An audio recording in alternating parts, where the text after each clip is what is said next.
Hi there. What should I call you? Do you prefer a nickname? Please don't call me Empress. The formalities of my title make me uncomfortable.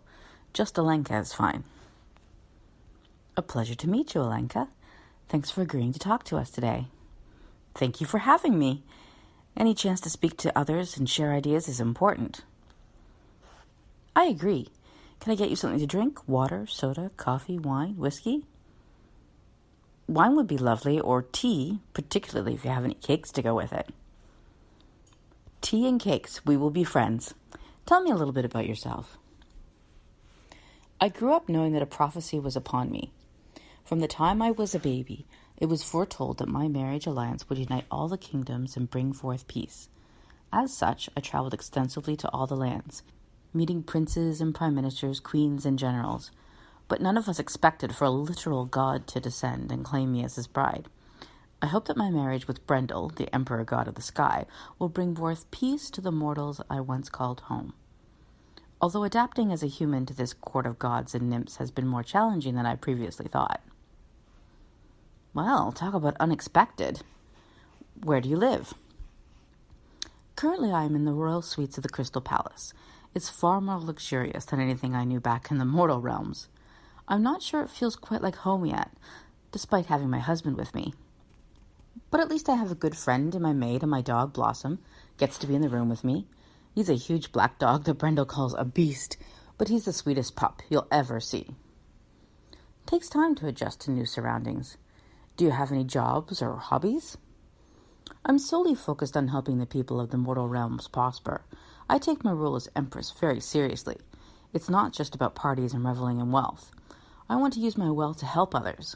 I just have to convince the rest of the court that they should care about mortals. What are some of your likes and dislikes? I love my dog so much. He's so sweet, and sometimes a bit of a mystery. He disappeared for a whole day once and came back with a note from an anonymous letter writer. Writing to my secret pen pal has become a special time for me. I know better than to let my guard down fully, but whoever's been penning letters to me has given me some wonderful advice and confidence. I don't really like the way the nymphs and gods of court view humans. I'm the exception as the Empress, but they treat most humans as disposable amusements. Oh, those gods can be fickle. What is your greatest fear? Failure. There is a great responsibility not just in my prophecy, but also in my role. I must serve my people. Very brave of you. So if you could change one thing about your life, what would it be? I should not confess this, but I do wish my husband would aid me more in caring for mortals. I know as emperor he must rule all, but mortals are so often ignored, and I feel like sometimes I'm ignored as well, or at least my concerns are. He doesn't want to keep me merely as a plaything, though, surely. Let's hope not. Are you in love? I am. I'm married to the Sky Emperor. There could be no greater joy, right? And it's perfectly reasonable that he's so busy. He is the Emperor. Of course I should not jeopardize all his time. I'm in love. That's definitely what this is. I couldn't possibly know any greater joy than to be the Sky Emperor's wife. He will hear me. He will. He'll help me to help others. I know it, surely. As a mortal myself, I hope so, too.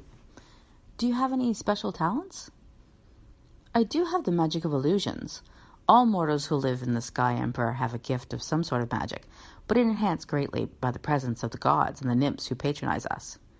Well, that sounds fun. Do you like to cook? I wish I could, but I'm not allowed in the kitchens. Ever. I've often wondered why. I'm curious as well. Do you have an arch nemesis? None at all. Although, if you read the first chapter of my story, you may realize that's not true. Let's try a fun question. If you could go back in time for one day, where would you go? I met a gardener on the day of my 18th birthday. He was so kind. I've often wondered if perhaps he knew that my entire life would change by that night. Brendel came to claim me, and I was whisked away to the Sky Empire. I've thought of that gardener often, of those hours before everything changed. A gardener, you say? Perhaps we'll meet again someday. Are you happy we know your story? So happy. I want to share my quest with others and let others see the ways they can help. And if my love can inspire more love, that is wonderful. And, well, I'm glad that there are witnesses to the world I am uncovering. Much of what the mortals know of the gods was wrong. For example, did you know that there is a pit in the courtroom? It's always cold and dark, and the rumor is that it leads to the underworld. I cannot find more information about it, and that worries me. I shall have to investigate further. A pit to the underworld. You do live an exciting life. Is there anything you want to say to your fans? Please believe in me. I'm trying my best to help, and always look for new routes. This is the advice I fear I may have to take myself. Soon enough. Can we look forward to reading more of your story? Absolutely. My story updates every Sunday with a new enticing chapter. Well, unfortunately, Elenka, that is all the time we have today. I wish you luck with your marriage and advocating for us mortals. Thank you for having me, and if you know anything about the underworld, please let me know. My dog always seems cold after he returns with a letter from the secret pen pal. Do you think I should ask about the underworld? I have to say I'm curious as well. Maybe ask your secret pen pal for advice. If you would like to read Elenka's story and find more about that pit, check out Cool Pics, etc. on Lisa Penn's Facebook page.